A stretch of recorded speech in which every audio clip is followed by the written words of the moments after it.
What is up, guys? It's the Sound Alchemist, and today I'm back to talk about Warhammer 40k. I'm just gonna say this right now and get it off my chest, but with the recent things that GW has done, with the whole going after fan animators, it's really left a sour taste in my mouth, and I'm kinda at odds, because I do want to take a break from GW and just kind of show them that hey, I don't agree with you taking this action towards fan animators, but at the same time, I play Grey Knights, and they literally have just put out the Grey Knight Codex, and it just hurts because I want to play the Grey Knights. I want to see what new awesome abilities they have on the tabletop, and obviously I have to purchase it. There's no ifs, ands, or buts about it. This is one of the armies that I play, and it just sucks because it's I'm stuck between a rock and a hard place. But with that being said, the timeline of the codices that are going to be released this year has been unveiled. So we see a slew of good and bad things, I guess you can say. So of course, you've got the Grey Knight Codex and the Thousand Suns that are 100% going to be out by the time you see this video. Pre-orders were a week ago. The codices are out, so you guys can go ahead and get those now. After that, though, the next codex we have in line is that of the Orcs. It's good, but it sucks, because obviously if you got the Orc box set with the Beast Snagaboys and all that, you got the Orc Codex a little bit early. But what they should have done is just made it possible to get the Orc Codex by itself at that time, because then this Orc Codex that's supposed to drop by itself in September could have been replaced by another army that desperately needs a 9th edition book. Tau, Eldar, there are a ton of armies that really need that support ASAP. But unfortunately, GW said, nah, if you want the Orc Codex, you're going to have to buy the Beast Snagabox. And then, if you can wait for a few months, then we'll give you the Codex by itself. So we have to wait until September to get the Orc Codex. After that, we have none other than, I'm pretty sure it's a supplement, but we have a Codex for the Black Templars. The Black Templars are really cool, because even though they're kind of successors of the Imperial Fists, they have their own theme established. They got their own awesome lore that they go to crusades and whatnot. They believe that the Emperor is indeed a god emperor, so they got a lot going for them, and I can't wait to see what new units can be found within the tomes of Codex or supplement Black Templars. On top of that, we have 2 more codices that are going to be released before the end of 2021 in December, but GW said no, we're not going to tell you. They should just tell us. I mean, come on, they owe it to us, in my opinion. So we have 2 codices that you see here. One was confirmed to be Xenos, and the other is confirmed to be Imperial based. Seeing as how the Black Templars are coming out right before that, I don't think it's going to be some type of Space Marine chapter. In my opinion, it could either be the Guard or the Adeptus Custodes, but based on the image that you see on the cover of it, I'm going to assume it's Custodes. That doesn't really scream Imperial Guard.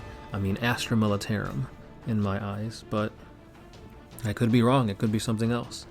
The next one, it's very ambiguous, but they did say Xenos.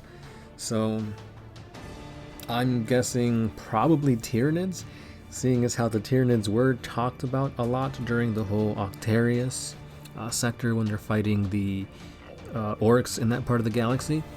So that's probably what it is. If you guys were holding your breath for Chaos releases this year, they did kind of tease us, and they said that no, that's going to be in 2022. So unfortunately, all you Chaos players, you will be stuck with 1 wound Chaos Space Marines until the new year, and that's if nothing gets pushed back. Because obviously Nurgle's doing his COVID thing, and flu season is right around the corner, people are going back to school. It's only going to get colder out there, so chances are these things are going to get pushed back. No one's going to be happy, and it's going to suck. Glass half full, right, guys? So with that being said, if you want to play Chaos, this is literally how it feels right now. You have so many books that you have to look into to get a feel of what Chaos Space Marines, or just Chaos in general, is right now. Because you need the Codex version 2, you need the supplement Caradon if you want to play like the Be'lakor and that kind of stuff. You also want to make sure you have Psychic Awakening so you can get all the new stratagems and rules updates. At the same time, you also should be grabbing the Death Guard Codex because they're very, very good. Probably one of the best armies in 9th edition.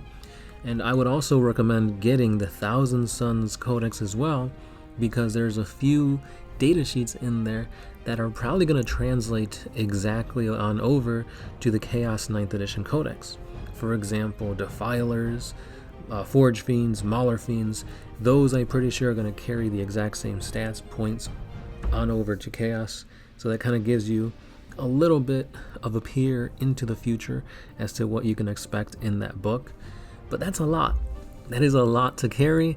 That is a lot to remember. That is a lot to be flipping back and forth while you're playing a game.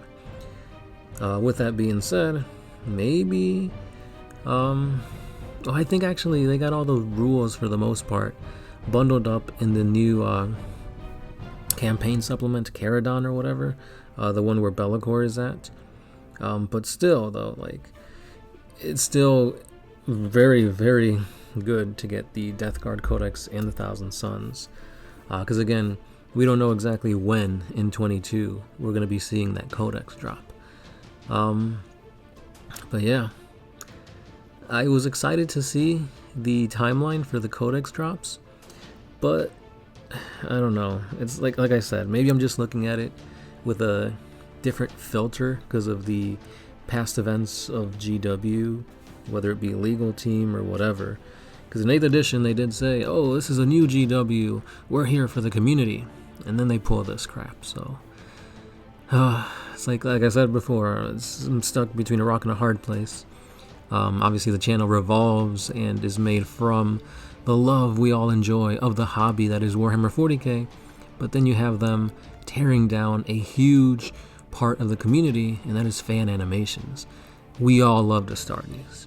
We all loved Hell's Reach, and that really fuels the love that we have for the game, and I'm sure the creators feel that way too. But when GW says, nah, either you join us or you're against us, that just, it hurts.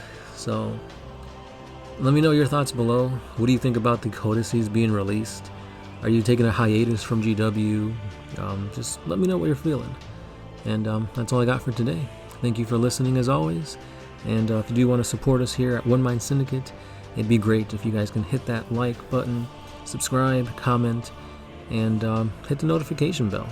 And if you guys want to go above and beyond, we do have a Patreon page where you guys can pledge $1 a month, and that really helps us to give you guys 40k videos each and every day. As always, I've been the Sound Alchemist, and I'll catch you in the next one. Peace.